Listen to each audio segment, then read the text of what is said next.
am I missing something? Are you pregnant? And I was like, no, just because I don't want to have a drink doesn't mean that like something is wrong. I just don't enjoy it as much. And like even over, you know, I have told myself if I'm gonna have a drink or I'm going to drink, it's gonna be only one time on the weekend, not during the week. And even then, I don't have to. Like I definitely am just not in love with it. And like even yesterday, we went to Taco Fest and we had a couple beers.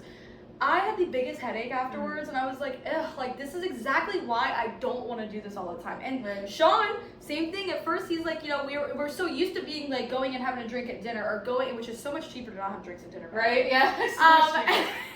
But, like, just going and not feeling like it's, like, pressure to, like, if I'm not having one, like, if you want to have one, you can have one, but you don't, like, it's not like you have to have that. Absolutely. And it's been nice because we both have been, he's like, you know, I don't really want to have a drink. And I'm like, good, that's up to you. It's totally up to you. But it has been nice that we both are on that same level of like, we want the same things and are like kind of trying to live in a similar style of life. And so like, I don't think that, I don't know, like I think that people that are always like, I can't live with them, work with them, do all that kind of stuff. And it's like, well then what do you want? Because I feel like everybody looks for a partner and someone that's very like has similar things and interests and goals in their life, and then they choose people that have nothing in common with.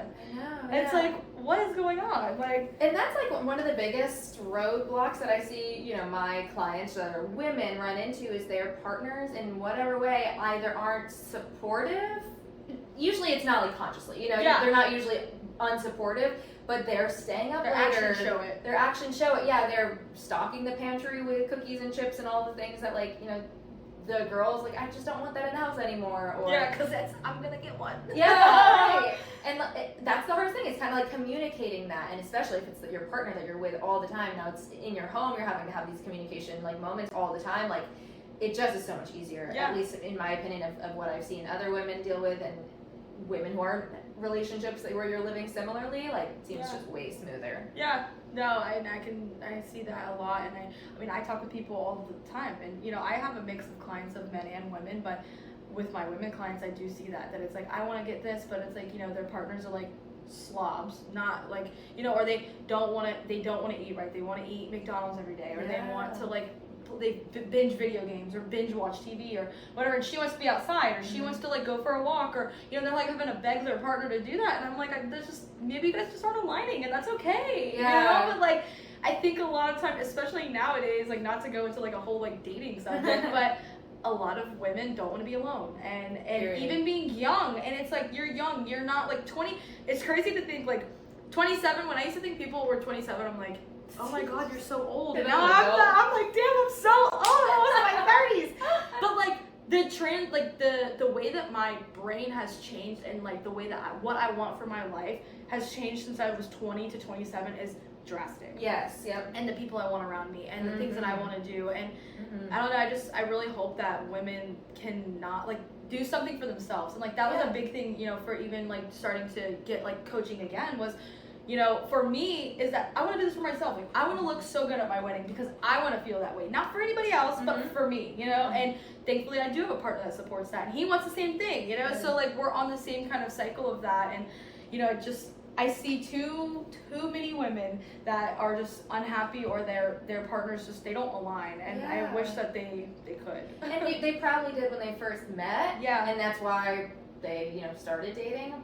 But you gotta grow together too, and then I feel like the excuse of like, oh well, it's already been 5 years, we've been together for 8 years, well it's only gonna get longer. Yeah, like that. It doesn't matter how long you've been together. Okay, we know it will only get longer. Okay, next year it'll be 9 years and 10 years and all of that. Like, right? So put that aside. That is the dumbest excuse in my opinion. Yeah. And I would rather be freshly single, you know, out of a relationship in my 20s or 30s than in my 50s or 60s. You know, it only gets harder in my opinion. Like, the dating pool only gets smaller. So like, and everyone I know that I talk to that's dating says they hate it. So yeah. I was single for 4 years before James. Really? Yeah, good lord. Yeah, I'm like, it's just rough out there. How long have you and James been together for? Almost a year. Really? This April or May makes it. I thought it was longer than that. Oh, yeah. I feel like it's flown by, which it's both ways. It feels like I've known him forever, but it also feels like it's flown by. How did you guys meet? I was working at that Crunch 3 or 4 years ago, and I would see him come in all the time. with a girl. You're like, ugh. And I was like, I hope that's his sister. Or his cousin or something. Yeah. So me, a little creep, because they scan it and I can see his name. So I like stalk him and I found out that he has a girlfriend. I was like, oh, whatever. But just from afar, I was like, always looking at him. He never once even looked at me at all. At all. But I told everyone, all my coworkers, I was like, that's my future husband. I love him. He's my gym friend. She's so cute, blah, blah, whatever. I actually saw your little video that you posted. It was like your first, like the day that you went on your first date with him. Yeah. And you're like, he's so great. Thank you so much. Yeah. Yeah. That's so cute. Which is, like, honestly, to call myself out, that's not, like, that big of a deal because I feel like every time I've met the guy, I'm instantly like, I love him. But then they end up being terrible. But this one ended up being good. Yeah, great. We love that. Yeah. So I was working at that gym. I quit, moved to Austin for a year. That's right. I moved back and I started going to that crunch as a member, and then he's working there. Now he was a trainer. No way. And I go up to like one of my old coworkers and I was like, who is the new boy and is he single? And he got me in contact with him, and the rest was his history. That Isn't is crazy? so funny. Yeah. Full circle. You were working there, he's working Yes. out. You left, you come back, you're working out, he's working And then we there. switched. Yeah. It's like meant to be. So, okay, I forgot you moved to Austin, which I love Austin, by the way. Me too. Did you start your online coaching over there? Yes, Okay. kind of. So it happened at the exact same time. I quit Crunch because I wanted to move to Austin. Okay. And it was literally like the definition of like a quarter life crisis. I was just like, I gotta Do get out of my something hometown. Yeah, I gotta do something new. I gotta get out of here, especially working at Crunch where I knew every single person that walked in those doors. Oh yeah. So I just felt stuck of like who I've been in the past. Didn't feel like that inspiration to grow. So I was like, I'm quitting this job, I'm moving to Austin, and I'm going fully online. Like, so it was all at the same time.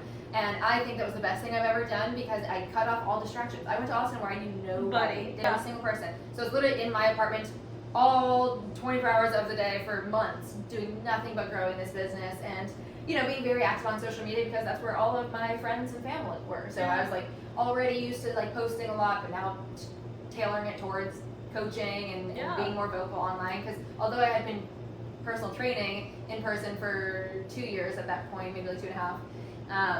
I never posted about it because I didn't need to. I didn't need to do anything online. Yeah, because they did everything for you. Right, they did it all for me. So yeah, that's it. I think it was really helpful to cut off all distractions and kind of be isolated while I grew that business pretty rapidly. So this can kind of pinball off of that, but so how do you feel like mental health plays a big role in fitness and like you leaving, knowing nobody, trying to build your business, and then you do come back home. But you kind of came back home because you had something wrong with your partner or something, right? Mold. Yeah. Mold. Crazy. That was crazy. Yeah, long story short. Lost all of my stuff to mold. My car had gotten stolen too, like 8 weeks before that. So I lost I literally came back to Florida with nothing but my body. Well, that was a revamp, but yeah, it was totally an upgrade. One of those weird things where like, yeah, it's God or you know whatever to like upgrade your life. Like I want to be like a new here person. you asked for it, here it is. Yes, we gotta clear out all the old and then all the new is in.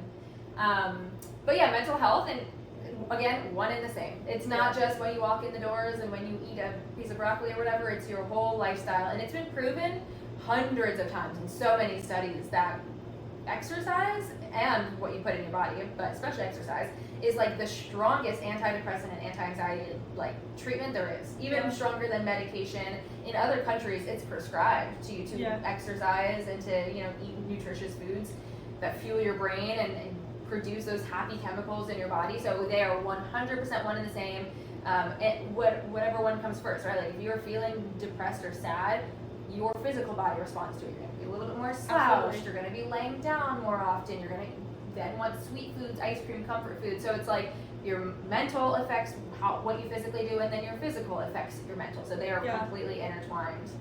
Yeah, no, I definitely think I always feel better when I go to the gym or just move my body. It doesn't have to be going to the gym. Right. Like I love to rollerblade. I love to go for walks with my dogs and like just going to the beach and just sitting and doing a walk out there or reading my book, whatever. Like that truly has made like a huge difference on like how I feel. And I definitely see that a lot with mental health, or like for me, my mental health. That Yes. like, moving my body has made a difference. And Every just, like, time. sitting, because it's like you can sit and like wallow in all your fucking self pity Yeah. or whatever, and it's just like you're not getting anywhere. It's just gonna make you feel more like shit. And I always say too, you can go to the gym sad. You can go on your Absolutely. walk sad. The amount of times I've literally been crying in the gym. Oh my god, what? Insane. I've done that at yoga plenty of times. Yes. Gotten there, downward dog, or like.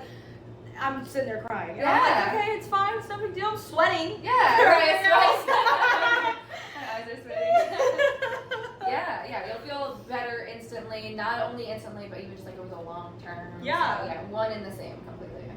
Did you ever have a lot of like mental health stuff when you were like first starting your journey of like fitness, or did you have like kind of like ups and downs of that? I mean, I was just with all of my like elementary school I best saw friends the other that. night, and they were talking about how just crazy I used to be. Like I was a crazy girl. Okay, like just growing up, even just as a kid, like you know, different types of trauma or just you know how people are raised and whatnot. Like I was an angry kid. You know, like I was. Did you know you were an angry kid? I think I was so in it that I didn't really realize, but I mean, I felt frustrated. I felt angry. I remember being so young, like 6, 7, 8 years old, and like couldn't wait to be an adult. I always couldn't wait to drive. I always couldn't wait to have a job. Couldn't wait to move out. Yeah, like, you know, so very much. I don't know what the right word would be, but yeah, I was very mature at a young age, which usually is like, you know, praise. Like, oh, you're so mature as a kid. I heard that all the time. Yeah, but now in hindsight, I'm like, that was definitely a trauma response. You know, like, that's not good. A 7-year-old shouldn't be super mature. You shouldn't be talking about, like, I don't know, finances with a 12-year-old and all that. Girl, Yeah. same. Right. I feel this same thing of always like, oh, I can't wait. And I always told my mom, like, when I turn 18, I'm gonna be out. And I did. I was out in my own apartment, and like, I couldn't wait to get a car. I was like, oh my god, like, I will get, like, we're taking the test today. Like, I'm ready to go. You know, I could not wait to have those like freedom things. And it was like, I also did have so much responsibility though, like being younger, and like even like, you know, my aunts and uncles and, you know, friends and all of that, they saw that, and they're like, now that I'm older, they're like, oh my god, you're just doing so well, and it's not, I'm like, yeah, but like sometimes it kind of does like suck